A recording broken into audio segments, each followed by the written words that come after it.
दी banking गुरु channel में आपका स्वागत है। आज हम अपनी इस वीडियो में आईडीएफसी फर्स्ट बैंक के Q4 फाइनेंशियल ईयर 22 के रिजल्ट्स एनालाइज करेंगे। उससे पहले एक क्लैरिफिकेशन कि हमने एक वीडियो पहले भी डाला था IDFC first bank Q4 financial year 22 का फर्स्ट कट के नाम से। बेसिकली कुछ companies banks first week quarter शुरू होते ही फर्स्ट वीक में अपने डिपॉजिट एडवांसेस और कुछ और खासा फिगर्स रिलीज कर देते हैं।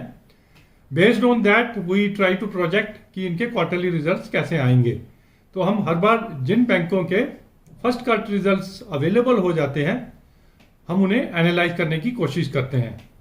लेकिन कई बार हमारे व्यूअर्स ये सोच लेते हैं कि हम उन्हें डिसीव करने की कोशिश कर रहे हैं इन द नेम ऑफ कि क्वार्टरली रिजल्ट्स डिक्लेयर हो गए। तो मेरी रिक्वेस्ट हमारे व्यूअर्स से यही होगी, फर्स्ट कट रिजल्ट्स मीन्स कि कुछ फिगर्स अवेलेबल हैं और फाइनल क्वार्टरली रिजल्ट्स वो जो बाद में 15 दिन से लेके 1.5 महीने तक आते रहते हैं, हम उनको भी एनालाइज करते हैं। तो आइए देखते हैं आईडीएफसी फर्स्ट बैंक के क्वार्टरली रिजल्ट्स कैसे आए हैं। बेसिकली आईडीएफसी फर्स्ट बैंक में 3 मेजर इश्यूज हैं जिन्हें हमें पहले देखना पड़ेगा, उसके बाद रिजल्ट्स हम एनालाइज करते हैं। सबसे पहला इश्यू, टेलीकॉम बड़े टेलीकॉम अकाउंट के एनपीए से बाहर आने से 486 करोड़ का इन्होंने प्रोविजंस का राइट बैक किया ड्यूरिंग द ईयर। अपना टेलीकॉम अकाउंट कौन सा है? वो आइडिया वोडाफोन आइडिया है, सबको मालूम है। अब हमें यह देखना है कि क्या Vodafone Idea is out of the blue, अब वो अकाउंट दोबारा एनपीए में नहीं जाएगा। Now their performance is okay. If that be the case, इन आईडीएफसी फर्स्ट बैंक का प्रोविजंस राइट बैक करना बिल्कुल ठीक है, but that is a call which we have to take कि क्या वोडाफोन आइडिया को एनपीए से बाहर निकाल के प्रोविजन राइट बैक करना जल्दी तो नहीं है, कहीं ये दोबारा फिर अकाउंट एनपीए तो नहीं हो जाएगा। This is the first view we have to take while investing in this bank. Second is, every quarter they are showing losses on account of sale of bonds। इस साल उन्होंने 572 करोड़ के बॉन्ड्स सेल करने से जो लॉस बुक किया है वो भी उन्होंने अपना इसमें रिजल्ट्स में दिखाया है। अब हमें नहीं मालूम कि टोटल वैल्यू ऑफ बॉन्ड्स उनकी कितनी है और कब तक ये सारा सिलसिला चलता रहेगा। व्हाट एग्जैक्टली हैपन्स कि जब ये बॉन्ड्स सेल करते हैं और 572 करोड़ का जब सेल करने के बाद, क्योंकि प्रोवाइड फॉर किया हुआ होता है, उतना प्रोविजन, क्योंकि लॉस बुक किया प्रॉफिट एंड लॉस में ले गए, प्रोविजन उतना उसमें से कम हो जाता है। मतलब प्रोविजंस को यूटिलाइज करके लॉस बुक करके प्रॉफिट एंड लॉस में ले जाते हैं। तो टू दैट एक्सटेंट ये इंपैक्ट इनका प्रोविजंस पे और प्रॉफिट एंड लॉस पे पड़ता है। थर्ड इश्यू जो इनका है वो है मुंबई टोल रोड का जो अकाउंट है इनका 794 करोड़ का एनपीए अकाउंट है, ऑलरेडी डिक्लेयर इन्होंने एनपीए किया हुआ है।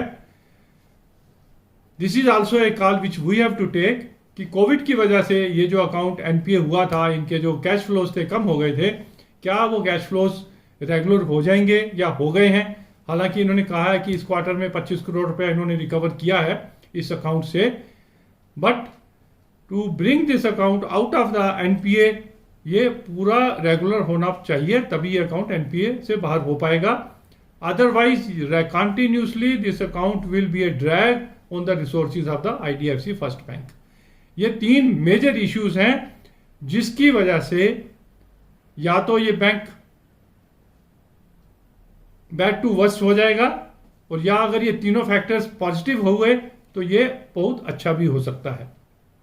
तो आइए देखते हैं इस क्वार्टर के रिजल्ट्स इन्होंने कैसे किए हैं।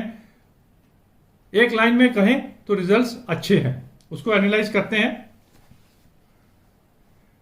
इंटरेस्ट इनकम 124 करोड़ से इनकी बढ़ गई, अदर इनकम 63 करोड़ से बढ़ गया। हालांकि इनको भी ट्रेजरी लॉसेस हुए हैं, despite that they are showing other income increase in the other income. अभी क्या है, जो एनपीएस की रिकवरीज होती हैं, राइट ऑफ अकाउंट जो एनपीए के होते हैं उसमें से जो रिकवरी होती है वो भी आजकल अदर इनकम में ही शो होती है। टोटल इनकम 187 करोड़ से बढ़ गई। एक्सपेंडिचर की बात करें तो 35 करोड़ से एक्सपेंडिचर बढ़ा हुआ है। ऑपरेटिंग एक्सपेंसेस 95 करोड़ से बढ़ गए। टोटल एक्सपेंडिचर 130 करोड़ से बढ़ गया। टोटल इनकम बढ़ी 187 से, टोटल एक्सपेंडिचर 130 से, उसका impact operating profit has gone up by 57 crore. Till then all good. 57 crore से ऑपरेशन बढ़े हैं, एक अच्छी बात है। प्रोविजंस इन्होंने 22 करोड़ से कम किए। अब हमें ये ध्यान रखना पड़ेगा कि प्रोविजंस में प्रोविजन राइट बैक भी है, प्रोविजंस में बॉन्ड सेल का 572 करोड़ का एडजस्टमेंट भी है, और प्रोविजंस में मुंबई टोल प्लाजा अकाउंट का भी प्रोविजन इसमें इंक्लूडेड है। वो सब का प्लस माइनस जगलरी सब करने के बाद इन्होंने प्रोविजन जो है 22 करोड़ से कम कर दिए हैं। क्योंकि नेट प्रॉफिट बढ़ा हुआ है इसलिए टैक्स प्रोविजन उन्होंने बढ़ा ली 18 करोड़ से, और net profit has gone up by 61 crore. Last quarter में 281 करोड़ का प्रॉफिट था, अभी 342 करोड़ का प्रॉफिट है। Definitely a good number as far as the IDFC first bank is concern. CASA भी 48% पे है, एक्सलेंट, काफी अच्छा है और बढ़ भी रहा है। प्रोविजन कवरेज रेशो 63% पहले थी, अभी 70% है। ये हमें 80-85% होनी चाहिए एक अच्छे प्रूडेंट बैंक के लिए। तो जहां ये प्रोविजंस की जगलरी करते हैं और इन्होंने प्रोविजंस कम की हैं, हमारे हिसाब से PCR को बढ़ाने के लिए, क्योंकि इतने बड़े बड़े अकाउंट इनके एट स्टेक हैं, प्रोविजन के PCR को बढ़ाने के लिए इनको प्रोविजंस और करनी चाहिए थी। Instead of showing 61 crore of profit, increase in profit, they could have increase the PCR, provision coverage ratio को आस्ता आस्ता बढ़ा के 75, 80, 85 तक लेके जाना चाहिए। बट फिर भी that is a call the management has to take, they know it better कि उनकी क्वालिटी ऑफ अकाउंट्स कैसे हैं और उनको कितना प्रोविजन चाहिए। ऑल इन ऑल PCR कम है। शेयर की बात करें 62 rupees 52 week high, 37.60 52 week low, 39 rupees पे है, दैट मीन 52 वीक लो पे है। दैट इंडिकेट्स कि हमने जो टॉप के 3 आपको कंसर्न्स बताए हैं वो इस शेयर के ऊपर ड्रैग है। ड्रैग मतलब the investors are not comfortable because of these 3 reasons. That's why the share is subdued. अब दोनों तरह की कॉल हो सकती हैं। इफ यू फील इट कि ये तीनों इश्यूज आगे जाके ये कंट्रोल कर लेंगे तो then you should invest in this bank, क्योंकि otherwise the operations are good, otherwise the asset quality other than these 3 account is good, तो हम उसमें इन्वेस्ट कर सकते हैं।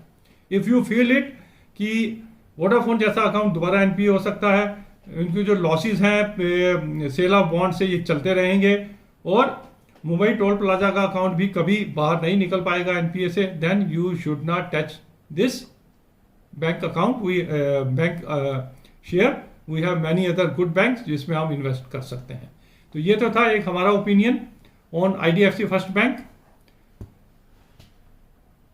But please understand that investment in share is subject to market risk. Understand all these risks and then only invest in the shares. Thank you very much for watching this video. Please subscribe to our channel so that in future also we can bring some quick analysis for you on banking and finance related topics. Thank you.